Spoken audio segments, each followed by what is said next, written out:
So good afternoon to you all. I'm very glad that I can be here and to share with you the views of prevention in the Czech Republic. We will move a little bit from the scientific and research results to policy making in the Czech Republic around the prevention, and I will talk about the certification system of prevention programs in the Czech Republic. I work for the National Institute for Education, which is directly run by the Ministry of Education. And I will cover in my presentation these topics. I'd like to briefly describe the mission of the certification, why we embedded the system of certification in the prevention in the Czech Republic, and what role of state is in this involved. Then I'd like to briefly introduce you the key documents around the certification, challenges for our system in the Czech Republic. Now, just to make sure that we all understand what I'm going to talk about as concern the responsibility for prevention, because in each country the responsibility is distributed differently. So I will talk about the school-based prevention, which responsibility is under the Ministry of Education, and in schools we provide universal selective indicated prevention. So the certification agency I work for carries out a certification of prevention programs which are provided in schools, which mean the target group are school kids, the primary target group, and the secondary target group are also parents, teachers, and so on. So why did we have that need to embed the certification in the Czech system of prevention?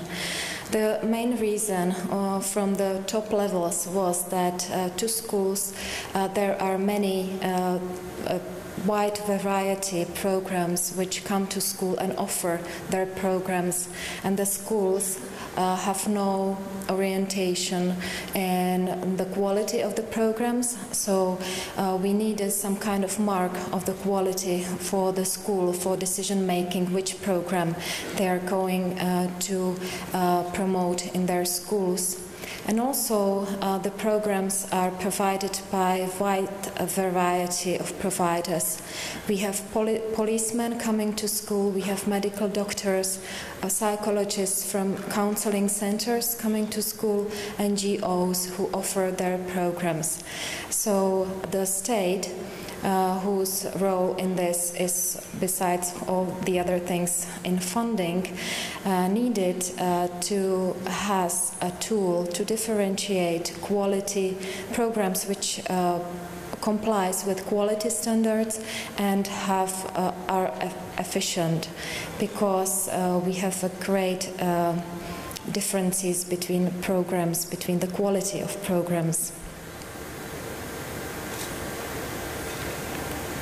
Yes. Now I'd like to introduce you the role of the Ministry of Education, that you can more understand the reasons for certification. The Ministry not only designs the strategies in prevention and implements the policies, it also guarantees the quality of provided programs in schools and contributes a significant amount of funding to the preventive activities. So it needed to have this tool which would enable them to ensure and to continuously improve the quality of prevention, and also to ensure effective financing from the state. But interesting is that originally the need for certification didn't stem from the state, from the top level, but from the NGOs who wanted to justify their need for funding and who wanted to have some kind of mark of quality to have a better chance for funds, because there is great competition also for funding between these organizations. So we have embedded certification system which is coordinated by the states. It's based on a governmental decision, on a governmental resolution, and we have governmentally approved documents which we operate with. The certification means that any person or organization which provides a program in school can apply for certification. It can be governmental organization, non-governmental, freelancers, whoever provide a prevention program can apply for this certification. It is voluntary for each organization. Whether they want to be certified or not, it's up to them.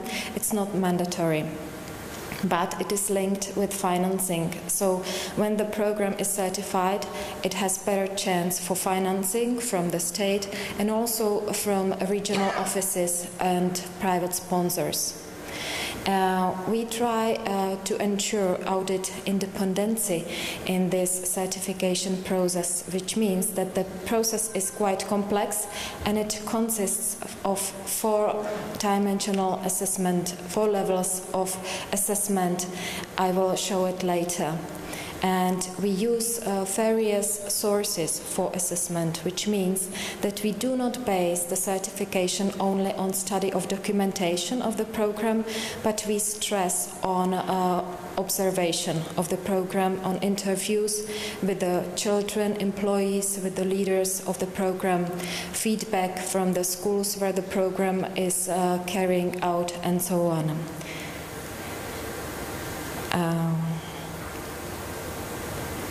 Yes.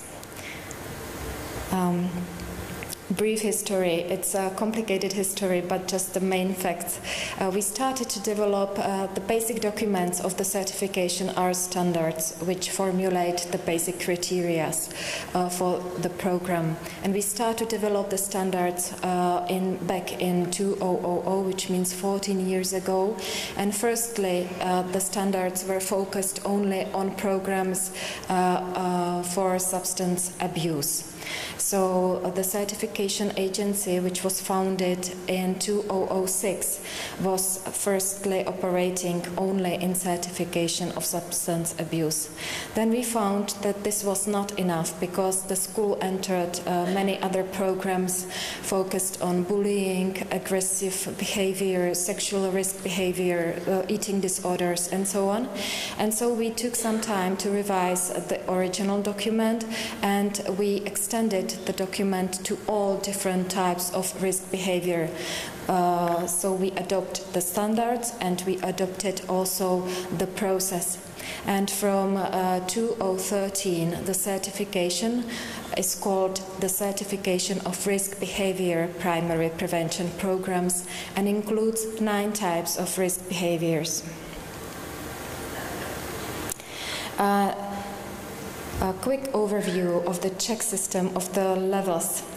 We have a certification agency which organizes the whole certification, accepts the applications from the providers, communicates with the ministry, coordinates the work of certifiers, and so on.